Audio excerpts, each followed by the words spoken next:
I hit Immortal 3 this act, and I'm going to help you guys do the same. Let's talk about the big question many people ask: how do you get good mechanics in Valorant? My method, as someone whose first FPS game was Valorant, was simply aim training. It will skyrocket your performance more than anything else will, especially if you're brand new to FPS games in general. However, just like with any skill that you can learn, it will have diminishing returns the more you play aim trainers. So even though I have 1.4k hours in aim trainers, you don't really have to. Back in episode 4 act 3, I hit Immortal for the first time, and I for sure was not as good of an aimer overall as I am now, but I'm still hard stuck in Immortal, but that is mainly due to other factors rather than just pure aim. So if you want to get into aim training, you should dedicate around half an hour up to 1.5 hours every day if you want consistent or rapid improvement. And if you're an AimLab user, Voltaic just released a Valorant benchmark, which you can play their playlist and see your progress compared to other people and their little ranking sheet that they have. And I'll link that video in the description. And for you Kovacs users out there, you can check out my playlist codes down below in the description. My short and sweet playlist actually has a benchmark sheet to compare your scores to that relate to a specific rank in Valorant, so you can try to mark down your progress and see how you will stack up depending on the rank. Not to toot my own horn, but I do like my own playlist more than the Voltaic playlist, primarily because I feel like the scenarios I chose were more relevant to Valorant aiming, and there's movement aiming as well in my playlist, which for some reason Voltaic is dead set on not having movement based scenarios in their playlist. But that is personally why I like the one I made. And now the range is also a good tool, and I'm not going to go into how to practice in the range. There are tons of videos out there, but the main reason I use the range is primarily for non-aim related things, either a warm-up before going into a game, or for things like strafing in Valorant or recoil control, crosshair placement, things of that nature. And overall, I don't think the range will make you an aim god, but it will be a good warm-up tool for you before a game. Now, outside of practicing your mechanics, you shouldn't really be focusing on anything aim related when you're actually playing the game. It's something I struggle with as well, but I've realized that the more I focus on my aim mid-game, the slower my reaction time and the worse my aim actually gets. Thinking about your aim is just tacking on too much information for your brain to process and will slow or worsen your overall aim skill during a match.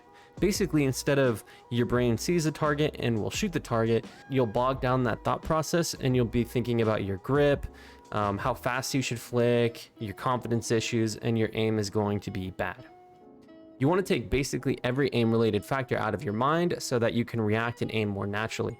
And instead, something you can focus on is non-aim related things mid-game, like your movement, strafing and whatnot, and also crosshair placement, while allowing your aim to still be natural. And also remember that there's no secret ingredient to being better at aiming. There's only good, efficient practice, and you have to keep grinding over hours and hours of time. Now, another part of the grind is communication. If you're someone who is simply no worse or better mechanically than people at your rank, then communication will help push your rank, especially below Immortal.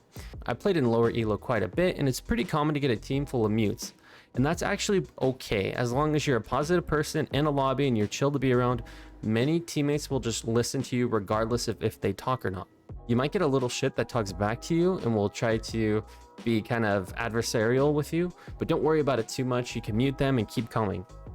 And there's quite a few things you'll learn from this, and one of them is learning that you don't know enough about macro play in the game. And that's one great thing about calming, is that it forces you to vocalize calls and strategy and utility, and you'll learn what you don't know as a player. You can call for fakes, flashes, smokes, pushes, and more, and having a game plan will put you a step above your opponents in most cases, even in Immortal. And the best way to kind of learn how to call for utility, how to make fakes and calls and whatnot for your team, is to watch pro players or Radiant players and see how they go about utility and strategy. And now we could talk about ability usage, which is another really important aspect of Valorant. And the one true method for awesome ability usage is to watch pros play your agent that you like to play on. Not specifically complicated stuff like lineups, but more generalized ideas for how to use your utility, like defensive or offensive ability usage, depending on the map and the situation that you're in. That's mainly what I do, and a good example of me learning was watching Nats play Cypher, as I do tend to play Cypher on a lot of maps. One thing I didn't do was use Cypher's cages to help pushes by smoking mid-sight to help my team safely travel through death zones like on B in Fracture. Simple information like that can help you win rounds and games, so I highly recommend picking one agent per map and watching pros play them. 5 minutes a day is really all you need of watching VODs to really enhance your gameplay, and it isn't too time consuming. And if you're unsure how to dissect a VOD, Woohoojin will post a VOD reviewing videos on his YouTube, and it'll break down his thought process and how you can learn from pros effectively. I highly recommend for Woohoojin, for pretty much any aspect of what you want to learn, either that's communication, ability usage, mechanics, all that good stuff. I think Woohoojin is obviously a really good source for learning how to play the game. And lastly, we could talk about how much you actually play ranked. I think a good rule of thumb, at least for me, is 3 to 4 ranked games a day. And then if I want to keep playing, I can do TDM or DM or any other unranked mode to keep my mechanics sharp and keep learning. And the reason I don't keep playing after my 3 to 4 games usually is because it, 1, prevents tilt queuing, and 2, it's where I can play at my peak, because Valorant is a game where you have to be really focused, your reaction time has to be really strong, and your aim also has to be pretty strong. So if you want to be playing at your peak, then limiting how much you play a day will be really important for your climb. And those are going to be my general tips for grinding to Immortal. Again, mechanics are really important, and I recommend checking out the aim training videos I have on my channel, or go into the description and look at the codes or the aim lab routine that I mentioned and grind those out 30 minutes to an hour and a half. Also, practice your movement. I think Noted made a great video on how to properly move around the maps and move in fights, and I'll post his video in the description as well. Hopefully this video helped you understand how to become a better player, and remember, there's no secret way to get better. It's only about time investment and how efficient and open to new knowledge you are to get better at the game. But anyways, guys, that will be it for this video. Thank you so much for watching.